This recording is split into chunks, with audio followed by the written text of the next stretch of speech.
He looked increasingly desperate. Then he said the words no one in this situation wants to hear. He said, "Turn around and get down on your knees."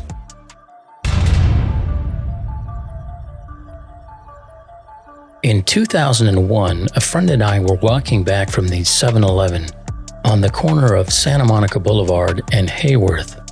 It was around 10 p.m. As we approached the first cross street, a young Latino man jumped out of the bushes and pointed a gun at us. "Give me your fucking money." Now let me stop for a moment to explain a few things.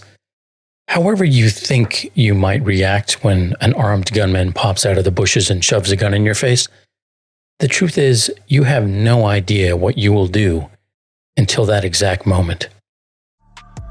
I said, "Give me your fucking money. You want to get blasted? Give me your fucking money." I told him I had no cash on me. He patted the pockets of my jeans. My friend did not carry a wallet. He reacted by reaching into his front pocket and pulling out his driver's license, a debit card, and $10. When he tried to give them to the young man, they simply dropped out of his hand onto the ground. The gunman turned his attention back to me. He pushed me hard. "I'm gonna fucking blast you." "I don't have any money," I said. "I'm sorry." The truth is, I had $230 in my wallet, which was kind of rare. Somebody I knew had repaid a loan I had given them, so I was flush with cash.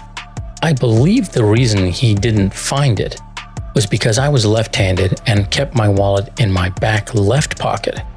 And when he patted me down, he only patted the back right pocket.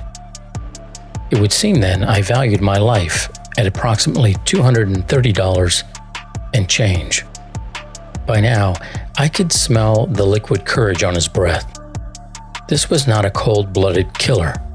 This was a young punk who was looking to make his bones.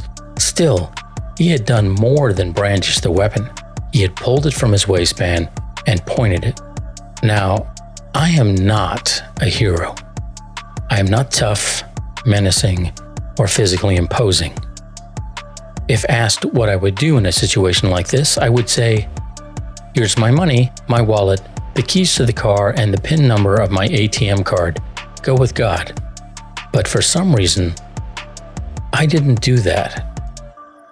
Was it because I didn't really think he'd pull the trigger? Was it because killing my friend and me wouldn't be worth whatever he might find? I really don't know. But the clock was ticking. This transaction was taking way longer than it should. He looked around nervously. He looked increasingly desperate. Then he said the words no one in this situation wants to hear. He said, "Turn around and get down on your knees." Fuck. Both of us complied quietly, and as I knelt on the sidewalk a mere block from my apartment, I thought, this is it. This is how I buy it.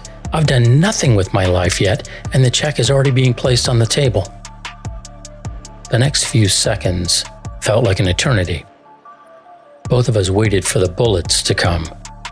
We waited. And waited. But bullets came there none.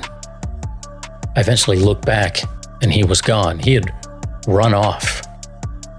Both of us jumped up from our knees. A young woman was walking down Hayworth, and we tried to explain to her that we were just robbed at gunpoint and to not go that way. She chuckled and kept walking past us. We stopped her, pleading, "I'm serious. A guy just pulled a gun on us." She must have seen the expression on my face because she turned around and walked right back up the street. I looked up and saw a police cruiser turn up an alley. We ran to flag him down. When we reached the police car, the officer stopped. He got out, and we explained that a young man had pulled a gun on us, and it had just happened, and hello, aren't you a policeman?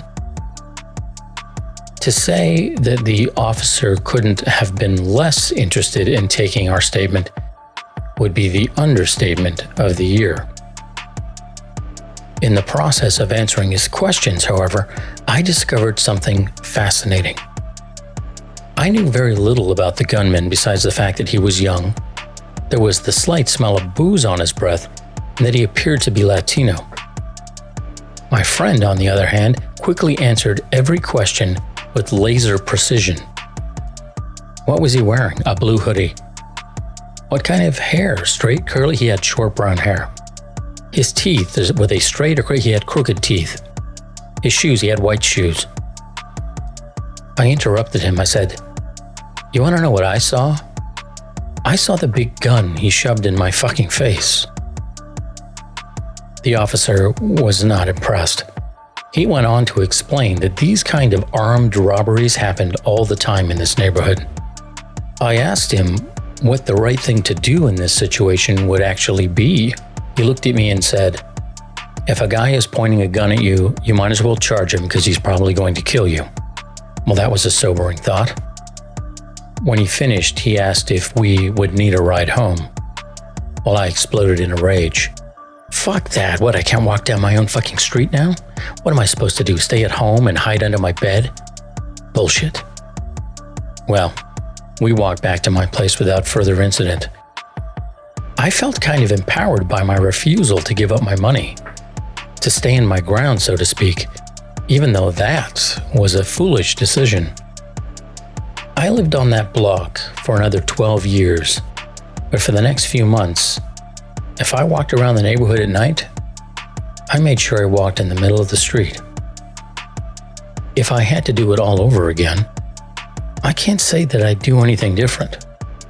I'm not sure what that says about me as a person. Does that make me brave, crazy, or just stupid? It does seem to me that the going rate for the answer to that question is somewhere in the realm of $230. If you enjoyed this content, please do me a favor and like, comment, and share it. Or you can subscribe to this podcast by going to www.bestworstideapodcast.com.